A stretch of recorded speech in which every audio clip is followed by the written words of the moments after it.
So in our first presentation, we will have Dr. Peter Burt from Drone Wars UK, who will present on the technical issues. And if I will leave the floor to him to introduce himself and to do his presentation. Thank you very much, Jeanne. I'll see whether I can share my screen okay. Good. Well, thank you, John, thank you, Russell, and thank you, Andrew, for all your work in organising today's event. And well done, Pugwash, for all your interest in this theme. What I'm going to talk about is just a little bit of an introduction to the technology behind drones and autonomous weapons. And then I'll let Ingvild and Christian talk about the more interesting issues which arise from that. For those of you who haven't come across me before, I'm a researcher with Drone Wars UK, and we undertake work looking at the implications and the impacts of armed drones. So what I'm going to tell you basically is the bottom line as laid out in this slide. What we're seeing is that the rapid development of computational methods are also allowing a rapid development in military systems, which are becoming increasingly autonomous, that is, able to act independently of human agency. And drone technology is a very important gateway to the development of weaponized autonomous military systems. And what we're seeing is that these systems are now no longer the subject of science fiction. They're no longer something for the future. They're now actually beginning to enter into service. So I mentioned the development of computational methods, and I'm sure you know, all of you, all about artificial intelligence. One very important type of computational method. What we're seeing is extremely rapid advances in this field of technology, driven by increases in computer processor power and the availability of huge data sets which can be used to sort of train the systems. Now, the way these systems work is by detecting statistical patterns in data. It's important to remember that they don't think in any way like a human. It's important not to anthropomorphize the, I think you know what I mean, these systems. Remember as well that artificial intelligence is a general purpose technology. It has applications across the board in every realm of human activity, and that includes military as well as civil applications. Now, despite the great potential that AI has to transform societies, it's not a silver bullet. Like every technology, it presents risks and challenges with regards to ethics, the way it's implemented, and the effectiveness and the way in which it works. However, that doesn't stop politicians and policymakers from viewing it through rose-tinted spectacles, particularly with regards to its military applications. And certainly the British government are very keen to move forward to incorporate the most modern technology into the military forces. The integrated review, which was published earlier this year, aims to have secured Britain's status as a science and technology superpower by the end of this decade.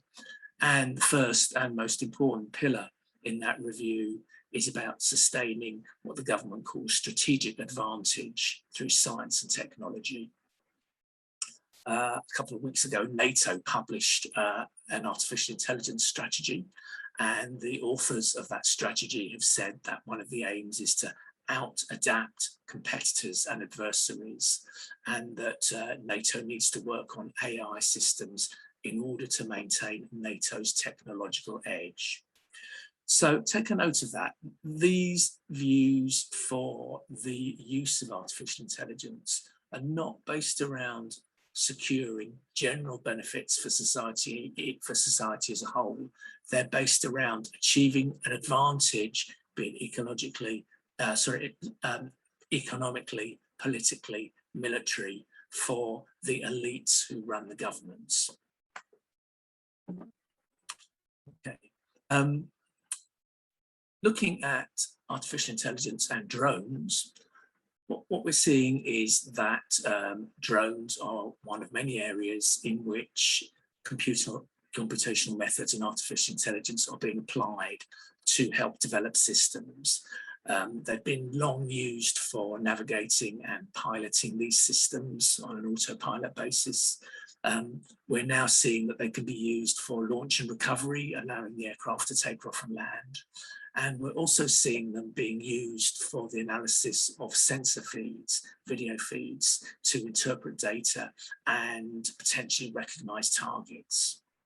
And if you look at the way that the Predator drone family have evolved over the 25-year history, you see a steady incremental evolution in its technological abilities, starting from a basic reconnaissance platform, which was then developed to be able to sort of point out targets, which was then weaponized so it could attack targets itself, is now being upgraded to allow itself to have its own air-to-air defenses, and has incorporated a new technology to allow it to do these and all other things. So as this incremental evolution continues, we in Drone Wars think it's likely that drones are going to be one of the prime platforms for the evolution of autonomous weapon systems. So looking at autonomous weapon systems, what do we mean by an autonomous weapon system? And there are many definitions of autonomous weapons, many of which reflect the interests of those who have put together those definitions. But quite a good one is this one from the International Committee of the Red Cross. And putting it into a nutshell, basically, an autonomous weapon system is a weapon system that can attack a target without human intervention. It has autonomy in what we call its critical functions. Those functions are the ones which relate to the use of force, so firing a weapon, selecting a target, rather than perhaps less controversial ones like actually flying the machine. Again, it's important to recognise that autonomy in weapon systems is not a particularly new feature. We've seen homing torpedoes, we've seen air defence systems, which are 3, 4, possibly even more decades old. But again, they're not without their risks, but the new potentials introduced by computational methods and artificial intelligence add very much to the potential and the risks associated with autonomous weapon systems. However, as I said earlier, these systems are no longer the technology of the future. Back in 2018, we did a study with Drone Wars UK called Off the Leash, where we looked at who was doing what in the UK and what the UK military was doing to develop autonomous military systems. And we saw that the work that was underway then was very much at the research stage, very much at the kind of how do we do it stage. If you look at those same systems now, those same projects now, then you see that they've moved a long way forward and are now in the development stage. So for example, in 2018, research funded by the Defence Science and Technology Lab was all about how to sort of get drones to operate together in swarms. Now, the RAF have set up 216 Squadron, which is operating swarms of drones and experimenting with them, and has allegedly exercised swarms of up to 20 drones, controlled by just one operator. The Tyrannus stealth drone, which was a demonstrated drone built by BAE Systems, the technology from that is now being developed in the Royal Air Force's Tempest Air programme to build a new next generation fighter aircraft, which will probably have many autonomous features. We're seeing that work that was done 3 or 4 years ago, again funded by the Defence Science and Technology Laboratory, looking at how uncrewed ground vehicles could be used for supplying troops on the front line. That is now becoming a reality, and the actual autonomous vehicles are being trialled in combat units. And each of the UK Armed Forces, the Navy, the Air Force, the Army, Strategic Command as well, have their own development teams which are looking at AI and autonomous systems and how they can be used in that particular force. Looking worldwide, we see something similar.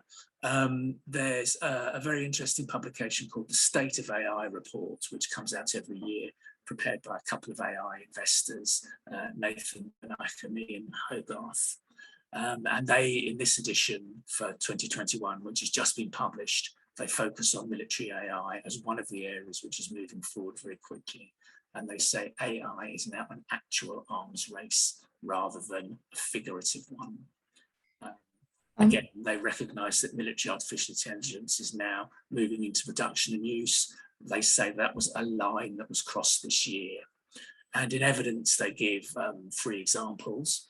One is the claimed use of swarms of artificial intelligence guided drones continued by a single operator, which was used in the Gaza war by Israeli forces. Information about that leaked by the Israeli military intelligence services and described as the first ever AI war. In the United States, Air Force developers have developed an artificial intelligence co-pilot, which can help fly a U-2 spy plane. And on a similar note, the US Air Force Research Lab is also running a project called Skyborg to develop an autonomous aircraft teaming system, joint human-machine teaming system, allowing autonomous flight of military aircraft. And there have been other reports as well. You may have seen reports in the media a few months ago about a so-called flying killer robot that was used in combat in Libya. That was a loitering munition made by the company STM. The weapon is called Cargo. And according to a United Nations panel of experts reporting on Libya, this weapon was able to hunt down and remotely engage forces loyal to Khalifa Haftar in the fighting in Libya. The weapon is able to use machine learning based object classification. It uses that to select and engage targets, and it's been developed to have swarming capabilities. Now, I think all of these reports probably need to be taken with a pinch of salt. All of the systems involved are relatively primitive compared to maybe the future expectations of a weapons system which is autonomous, but we can see it's a first step and we can see the direction of travel that we're going in. As I said before, nations are moving to develop new technologies to gain advantages in their adversarial relationships. They're not aligning the development of artificial intelligence with humanity's goals.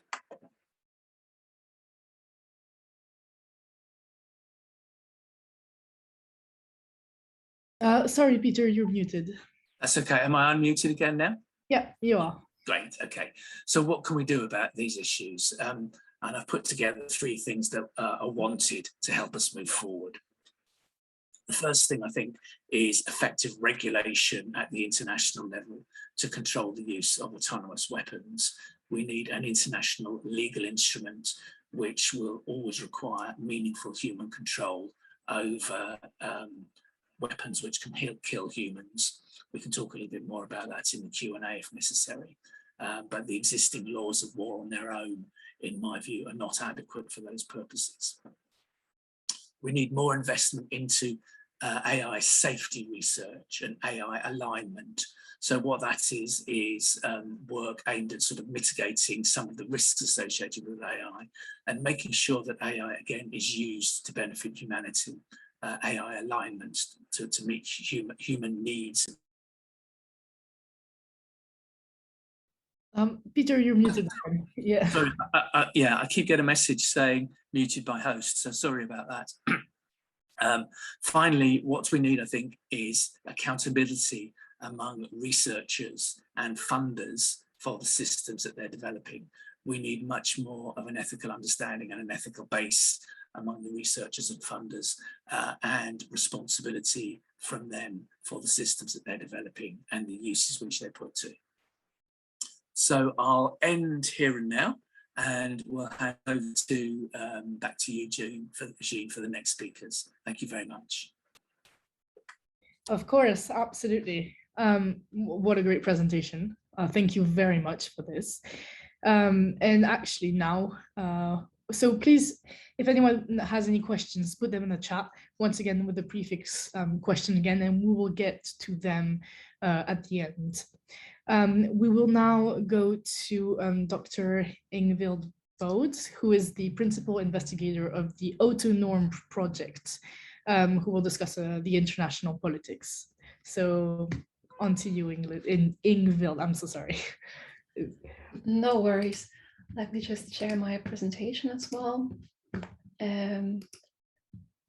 Right, here we are. So thank you, first of all, for inviting me to present and for your work in putting this event together. So what I will talk about relates to my ongoing research in the context of this research project I'm leading called AutoNorms. So this is an ERC-funded project that runs for 5 years, to kind of in the first year of it going on. And what this project basically does is it tries to assess to what extent autonomous weapon systems change international norms, and especially norms on the use of force. And these are just information about me. So we have a Twitter page about AutoNorms and also a project page if you want to follow this kind of research, if this is interesting to you, what I'm presenting to you now. So I wanted to start with this scene setting slide, but Peter has already talked to a lot of these things, so I can cut this short. But I wanted to say really is that maybe adding to what Peter has been saying is that on top of kind of there being a lot of different definitions about how we understand autonomous weapons, also you see military AI or weaponized AI use. Defining what is AI, what is automation, what is autonomy is actually quite a political endeavor. So there are lots of stakeholders in the debate who have an interest in kind of defining things in a certain way. So for example, developers of the technology, such as weapon manufacturers, might in some cases sell their product as being highly autonomous, and in other contexts kind of downplay the potential capabilities of their products. And the Cargo 2 system that Peter actually talked about, so this loitering munition or killer drone as it is called, so the manufacturer of that system has, on the one hand, for example, set a marketing material, all system is autonomous, it engages in machine learning. And when the system was mentioned in that UN report, they actually rolled back and said, no, actually there's always a human in control. So it's very hard as outside observers to really know what these systems are technologically capable of. So that's kind of just an added issue.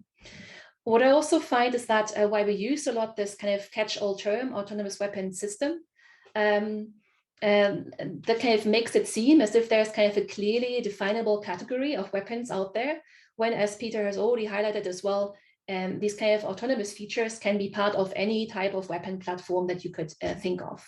And this is why I like kind of talking about weapon systems with autonomous features, or even automated features, and the kind of using this kind of spectrum of autonomy that you see on the slide to kind of suggest, right, so that that while we should be very worried about these kind of systems that are really capable of fully autonomous targeting without any human control, and we should definitely prohibit these systems, there are a lot of systems in the middle that have automated or autonomous features, and that are kind of subject to complex machine interaction because they differ in terms of the quality of human control that they exhibit.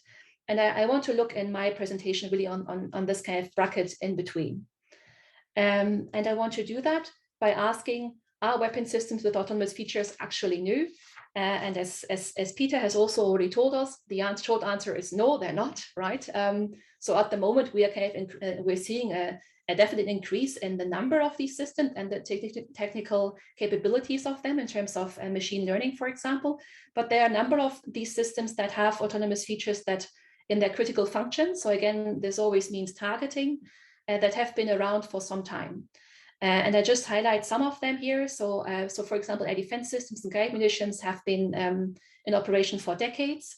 And then the systems that are highlighted in red, such as, for example, counter-drone system or loitering munitions, they have been developed as early as the 1990s and are in operation now. And many of them became operational in the mid-2000s. So we see an increase in these systems, but I quite like to point out the historical trajectory of weapon systems with autonomous features that we should look at.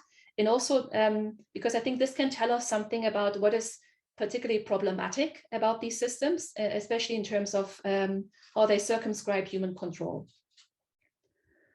So, and I'm now turning kind of to the political consequences and this kind of focus of my research. So I'm interested, as I said, in how autonomous weapon systems or laws, or also you see all these different acronyms, but we're always talking about basically the same thing, how they change use of force norms by changing what states consider as appropriate when it comes to using force. And I understand norms to be kind of legal norms, but also social norms. And I think they especially do that, and this is kind of the current focus of my work, by changing how states think about what is necessary human control, or what is a necessary quality of human control that should be exerted over the use of force. And I think it's quite interesting that in the field of arms control in general, states often develop and use weapons that integrate novel or emerging technologies such as AI decades before there is international debate about whether these weapons are appropriate, right? So we've seen this in the past with, for example, nuclear weapons, of course, chemical weapons, right? So the use always comes first, and the debate kind of comes second. And I'm interested then in how this kind of use of these kind of systems with autonomous features leads to a development of tacit or unspoken norms, also unspoken understandings of what states consider as appropriate.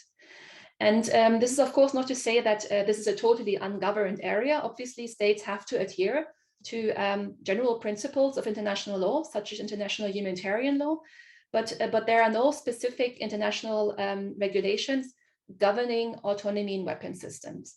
And just to illustrate that, for example, there's no provision in international humanitarian law that specifically says weapons need to remain under human control.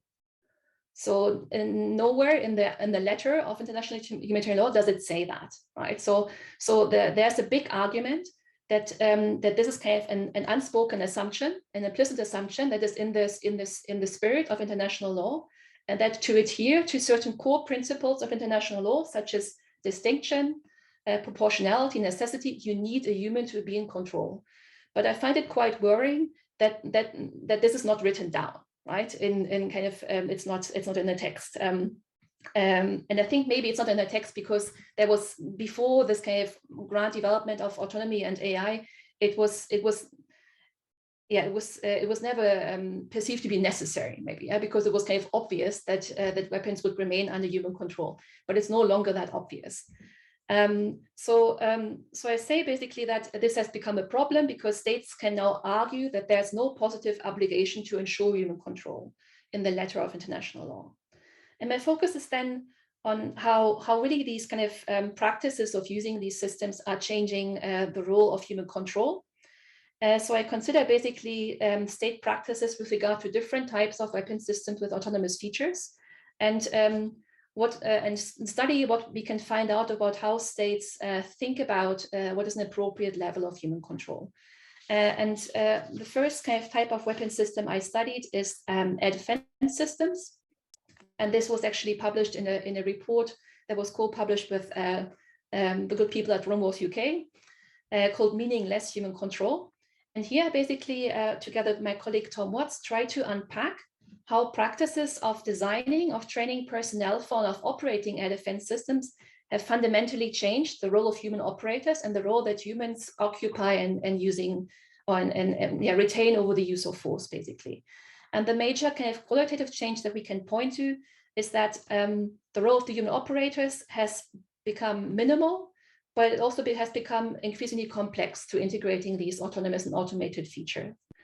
And therefore, as a result, human-machine interaction in specific use of force situations has become meaningless rather than meaningful. This is also why the report is entitled Meaningless Human Control.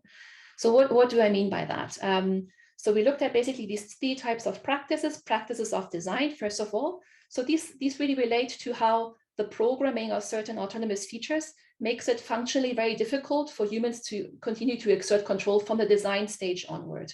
And this kind of is because many of these programs, of course, work with opaque algorithms. They have targeting profiles that can be quite wide and not really functionally understandable to the human operator, and also just by sheer complexity. So, for example, one of these air defense systems, the US Patriot system, runs on more than 3.5 million lines of software code. And you can imagine that this adds a level of complexity to understanding how the system actually suggests certain targets as appropriate targets. So then there is the issue of training, that the training regime associated with these air defense systems quite often seems to have fallen prey to kind of a myth of autonomous systems more generally. And that myth is you kind of increase the number of autonomous features, you can decrease the amount of human-machine interaction and make the work of the human operating the system easier. Actually, the reverse is true, you know. So the more autonomous features you integrate, the more difficult and the more complex the work of the human operator becomes. And then there are also issues that training, but you see in the training practices, just coming back to that actually the experience level of these operators has been reduced rather than increased as autonomy has been introduced into these air defense systems. So the assumption is, right, we need less training because the system kind of does the job, right? But this, I think, is a fundamentally false assumption. And then also in this kind of in this move, and this is kind of practices of operation, in this move of delegating not only motor and sensory tasks to the machines, but also cognitive skills. That means that the human operator of these systems have become supervisors rather than controllers. So that means that they find themselves quite often in a situation of either information underload or overload. So for the long hours of kind of monitoring the system, human operators are underloaded with tasks as the system is just kind of doing its work. And when suddenly the system proposes, for example, certain targets as appropriate targets for the human operator, they have to kind of switch back on in a matter of seconds and then decide and kind of critically triangulate whether this is actually a target that should be engaged or not. So I think this is basically demonstrate that there's a lack of situational awareness through the integration of autonomous features. I think the basic result of these, just looking at air defense systems, is that these decades-long practices of designing and operating air defense systems with these autonomous features has shaped an emerging norm of what counts as meaningful human control. And that norm is that humans have a reduced role in use of force decisions, and that this diminished decision-making capacity of humans over the use of force is somehow appropriate or normal. I want to close by kind of looking at, actually, you might have heard about the fact that the topic of laws has been discussed for the past 7 years at an international forum associated with the Convention on Certain Conventional Weapons in Geneva. So first, these kind of discussions started out quite informally, but since 2017, they have become formalized in the shape of this so-called group of governmental experts on laws. So they're basically states parties meet a couple of times per year to discuss potential regulation of autonomous weapon systems. At the moment, this is just a discussion mandate, right? So they don't have a mandate to actually negotiate anything substantial in terms of international law. But I thought it's still interesting to see to what extent do actually states parties reflect on the fact that there's this historical trajectory of weapon systems using autonomous features, and that maybe what they do in terms of precedents for human control is quite problematic, right? So I looked at, I've been studying this debate for the past 4 years, and I looked at how actually or have existing weapon systems with autonomous features been addressed in this forum at all. And I come to 3 conclusions. So the first one is silence. So which means actually not a lot has been said about existing weapon systems. It's what is actually happening is a form of distancing. Kind of laws are always kind of portrayed as a future problem. So you see a lot of states parties talking about potential laws or emerging technologies, and that they think that what they should be engaging is kind of a preemptive form of norm setting. And then sometimes on rare occasions you find kind of a positive acknowledgement. So sometimes existing weapon systems are mentioned by states parties who are employing these systems, but in the case that this happens, they always argue that these are unproblematic because they operate under meaningful human control, and basically they even frame these systems as kind of best practices of human control rather than scrutinizing what is going on in these systems. So, and I think what is actually happening there then is that the debate at the GGE, by engaging in these kind of distancing, silencing, and positive acknowledgement, they actually legitimized existing systems with autonomous features by saying that these are not laws, so we don't need to worry about them so much, right? And they also make the debate maybe unnecessarily futuristic, because we can already learn a lot about what is problematic from the existing systems. And more so, I think they de facto have acknowledged this, positively acknowledged this diminished, reduced form of human control that has been emanating in the practices of using these systems.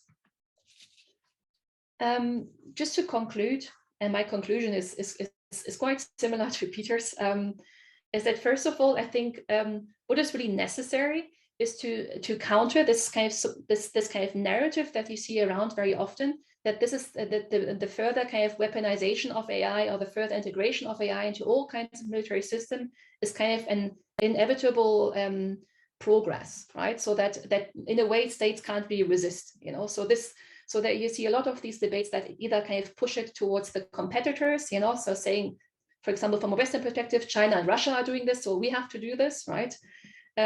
Or just kind of presented that this is just a modernization of warfare, right?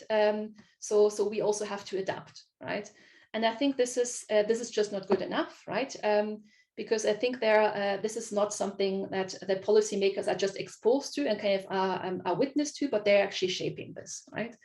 And then I think what we really need is new specific international law to address the many challenges that are raised by the issue of autonomy in weapon system. And I think this can should take the form of prohibiting these systems that have complete autonomy in targeting, so where there's no human involved whatsoever. But I think we should also think about regulating existing systems and having a close look at kind of what are the boundaries that we want to draw, and what should be inadmissible in weaponizing AI, both in terms of prohibiting and regulating. And I stop it here. Thank you so much. I look forward to your questions. Thank you very much. So we're running a bit over time, so I'll give it immediately to Professor Christian Ememark from the University of Southampton, who will present on the ethical considerations. Thanks very much, Jeanne, and thank you, Pugwash, for organising this and for inviting us. I think just now Ingvild made a very important point about how definition can be political, and the language that we use when we approach this topic is really important, and it shapes the way we think ethically about how to proceed. Now, despite the title of this event, I would just draw your attention to the fact that neither Peter nor Ingvild saw fit to use the phrase killer robots. And I only mention it for the first time now to say that I too will not use that phrase, because I feel that it constrains our ethical thinking and shuts down a lot of the more serious and detailed debate that needs to be had about the systems that we have in mind. When I approach this topic, I prefer to think about a concept which is the meaningful human control of weapon systems. So I don't like the phrase killer robots, and I'm also a little bit nervous about the phrase autonomous weapon systems, partly because the adjective autonomous applies to the system, presumably as a whole. And there are no entirely autonomous systems. What we can speak about, and as Peter's work demonstrates very well, we can speak about autonomy within weapon systems, and at most we can talk about the autonomous functioning of particular elements within a broader system. So I'm nervous about that phrase autonomous weapon systems as well, but I think I can proceed nonetheless. What I want to do in the time available to me is just to give you a very quick introductory survey to some of the moral arguments that will pop up in the debate about autonomous weapon systems. And in this debate, which has been raging in academia and in diplomatic fora as well, proponents of incorporating AI into military systems have generally claimed that this will produce ethically better outcomes than those which we can expect when humans retain control over violence. Now, against those arguments, opponents will usually insist that weapons can only be sufficiently restrained by the proper exercise of human moral agency. And oftentimes these two sides of the debate are seemingly irreconcilable. These differing understandings reflect differing understandings of what it actually means to be ethical at all and what it means to achieve moral progress. So on the one side, you'll have some people arguing that human control is important as a matter of principle, and others will say that sometimes AI control in a weapon system is important as a matter of desirable consequences.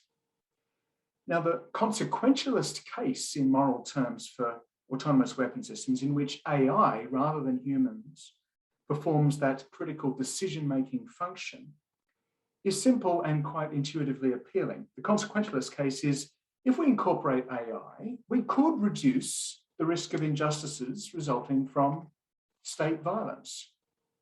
And the argument goes, well, look at the terrible human record of adhering to international law and military ethics principles. Given that appalling human record of moral behavior, it seems perhaps plausible not only that artificial intelligence could somehow by engineers be made to do a better job of all of this, but also that states and corporations that fund this technology have a kind of moral duty to pursue this kind of moral improvement for the benefit of potential victims with these desirable consequences in mind.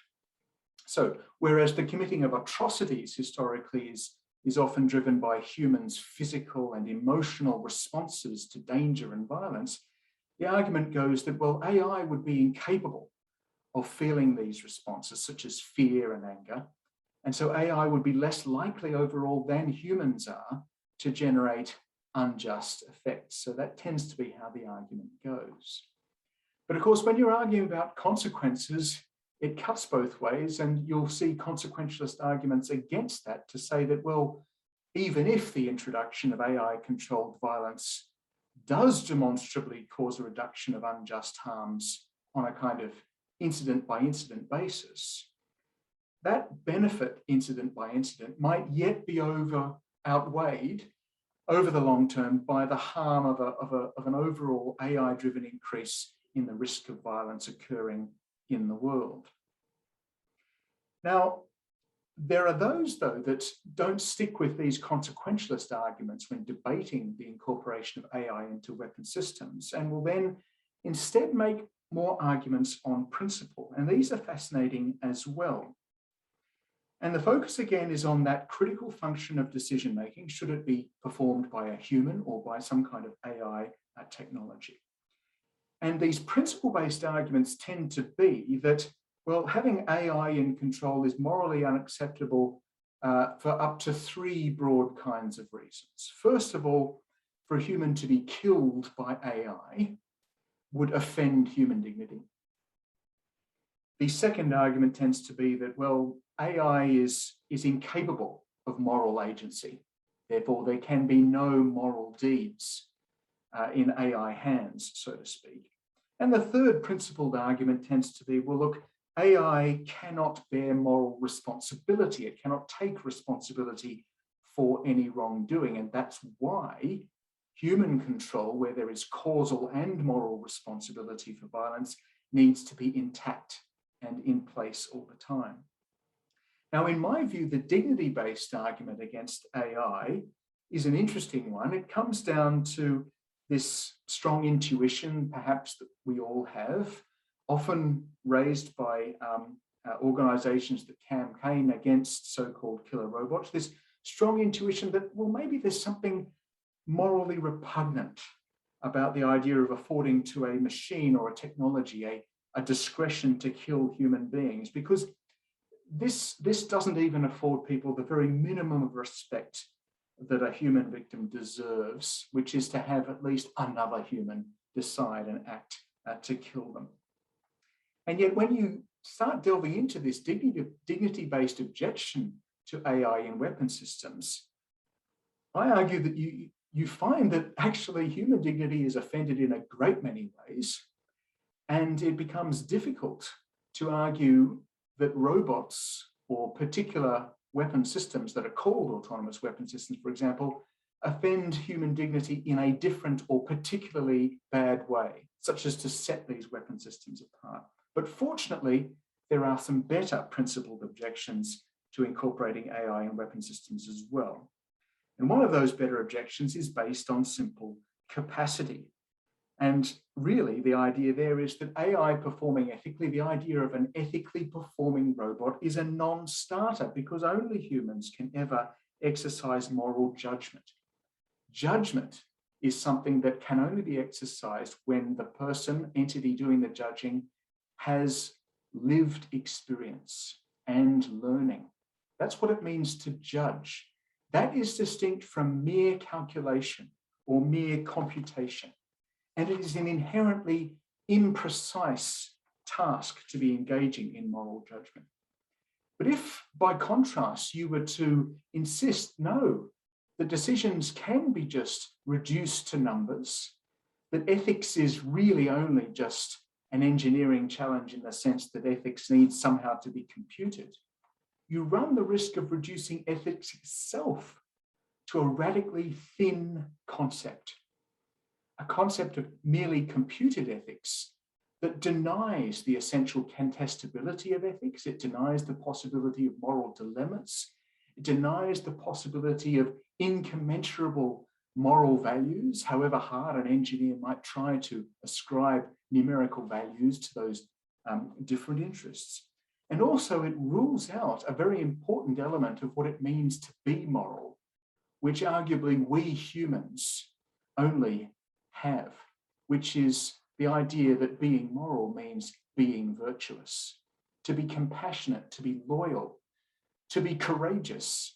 How on earth do these human moral qualities get translated into numbers so as to somehow make the problem of AI in weapon systems and the ethics of these computationally tractable? As it's 6:45, I'll leave it there for now. Thank you. Thank you very, very much for this presentation. For your introductory survey. That was very enjoyable.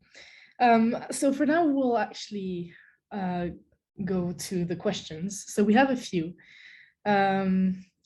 So if anyone needs a reminder, Dr. Peter Burt's presentation went over the computational methods which are allowing development of increasingly autonomous military systems and combined with drone technology provide, a gateway to the development of autonomous weapons.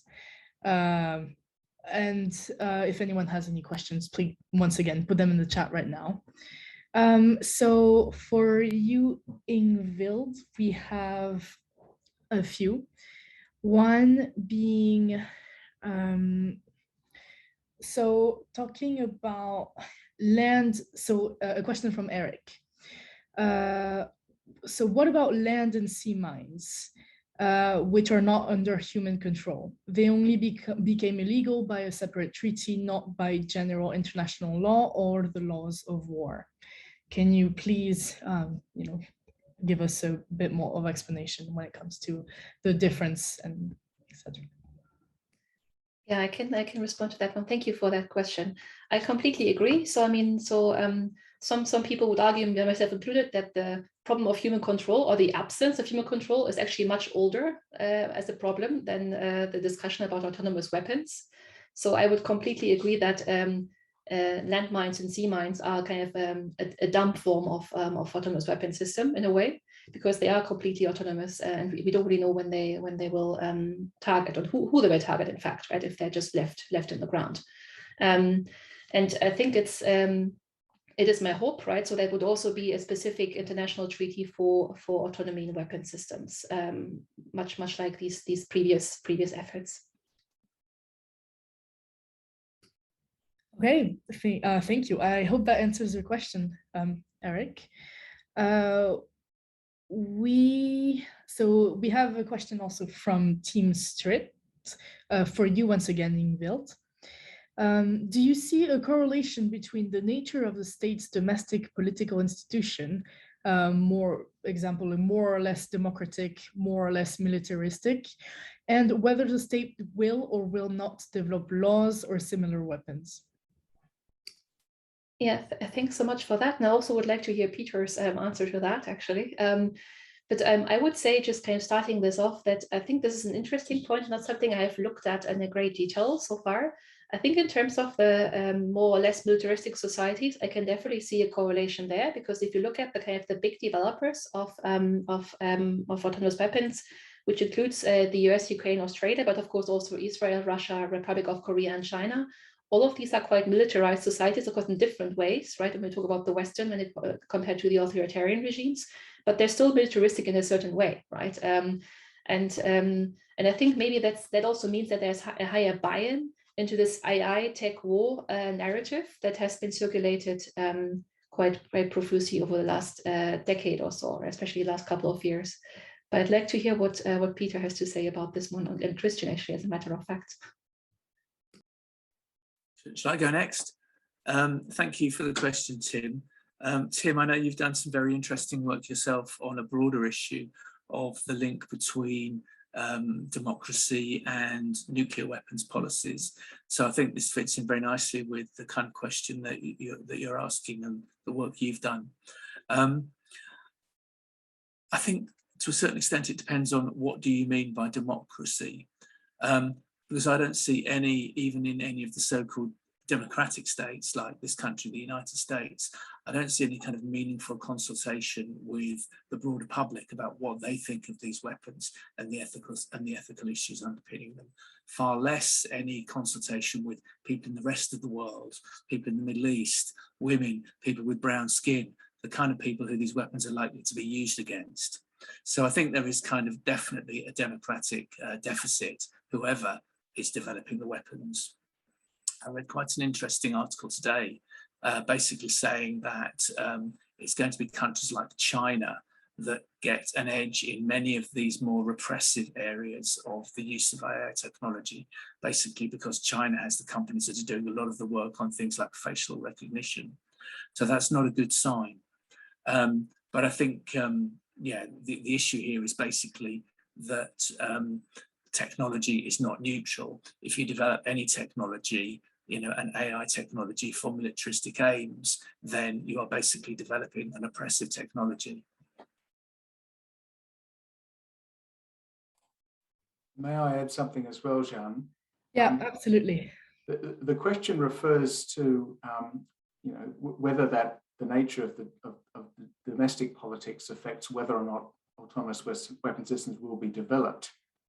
I don't think it affects that much at all. All sorts of governments have created all sorts of weapons, and democratic and non-democratic governments have produced nuclear weapons, which are the worst ever. I think that the more important issue is the extent to which your domestic political context informs your commitment to principled regulation. And if you're not particularly interested in human rights in any circumstance, you're probably going to be less interested in this particular circumstance. The last thing I want to observe is the question assumes states develop autonomous weapon systems. I think a great deal of the expertise and the capacity to bring these things to market is not in fact state-driven in terms of things being publicly financed. The engine room for a lot of this stuff is the private sector, the big tech companies who are at the cutting edge of AI technology. So another interesting question is not just whether or not state politics plays a part, but whether or not the politics and the ethical commitments of employees and executives within these private sector entities plays a part in whether or not, and the extent to which and the way in which these weapon systems come online. I think that answers the question, Tim. Let us know in the chat if you have anything else. There's one question from Talia as well, which is how challenging is it to monitor and enforce compliance of international rules and treaties related to autonomous weapons or ones that use machine learning? How do difficulties in monitoring enforcement affect the approach that should be taken to negotiation and regulation? So anyone who wants to answer this, please feel free to do so, and add anyone else.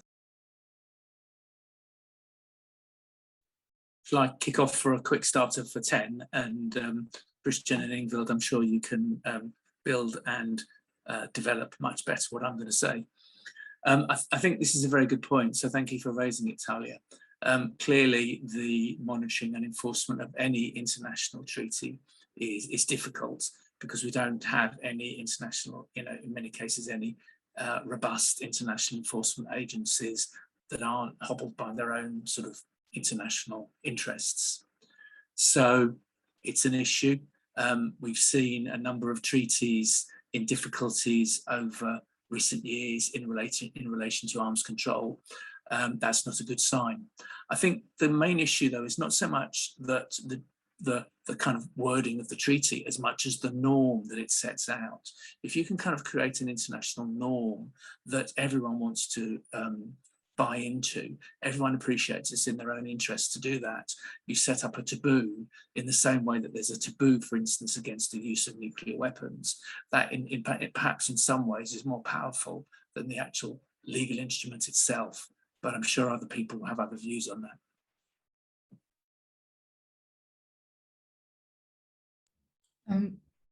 Yeah, do you want to add on to that? I'll add something very quickly, and then maybe Ingvild will have something as well. Just to say, yes, in direct answer to the question, it is notoriously challenging. Earlier on in my career, I used to write a lot about the Biological Weapons Convention, which doesn't even have a verification protocol. And so you can quite easily cheat on that piece of international law.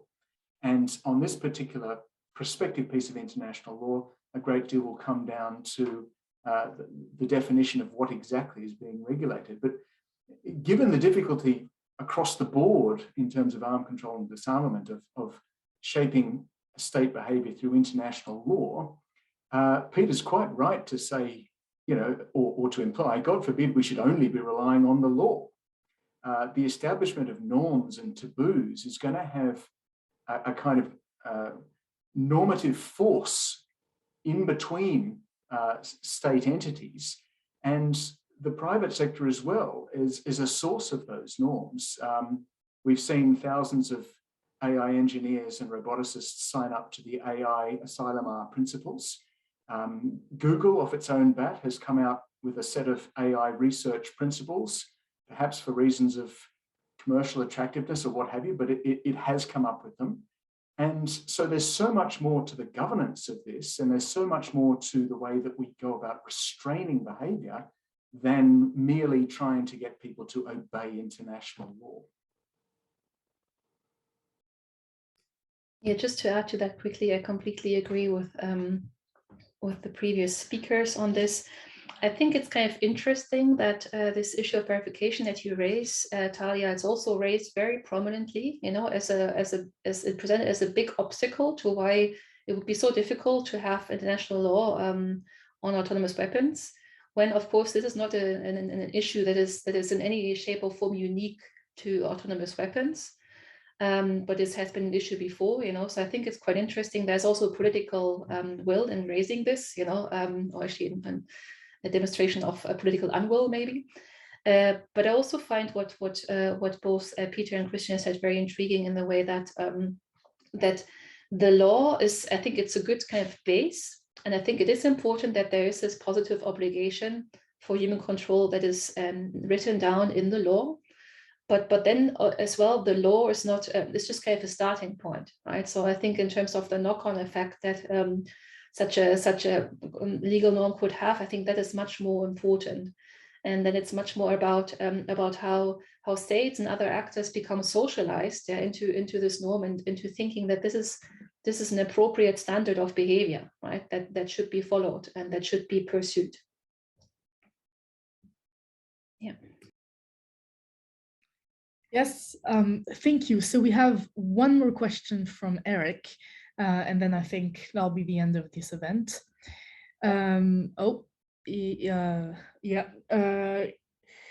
So we need to include the danger of escalation of conflict to higher levels of violence. Could artificial intelligence contribute to a very rapid escalation of violence without human inputs? And I'll let anyone who wants to take that question answer.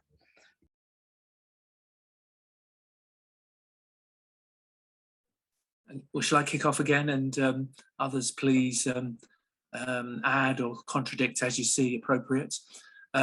One of the reasons that militaries are interested in artificial intelligence and autonomy in military systems is because, you know, they work so quickly, and machine time is obviously far quicker than human time. So the thinking is often, well, this will give us kind of an edge in combat. But I think, remember what Christian said, we're not necessarily just talking about autonomous weapons. There are dangers in just using that term.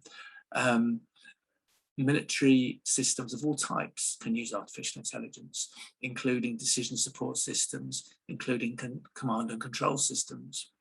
And there have been instances in history, well-documented instances in history, where human intervention has been necessary to interpret what have been recognized by machines as enemy attacks, enemy nuclear missile attacks on both the United States and Russia.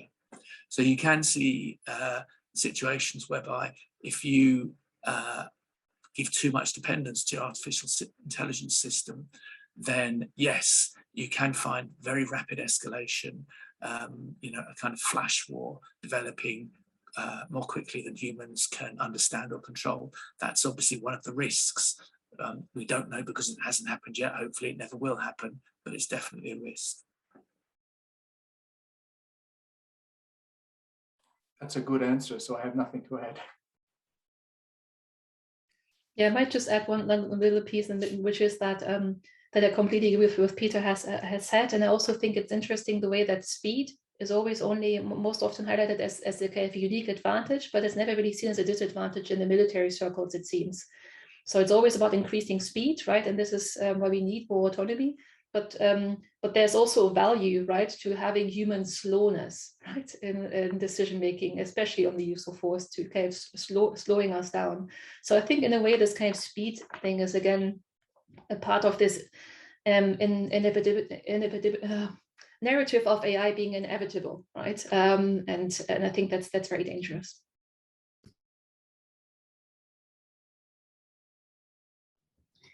Okay. Yep. Thank you very, very much once again for everyone for coming, and to our speakers for their very interesting talks. So remember, if you want any updates on British Pugwash events, you can always visit the website. And if you want to get involved in the young branch of the Pugwash, then please make sure to go on the website once again. You'll find it on one of the sidebar. But thank you once again very, very much. It was extremely interesting. Learned a lot personally, which is, you know, obviously always nice. And I look forward to seeing all of you in future events. And thank you, everyone.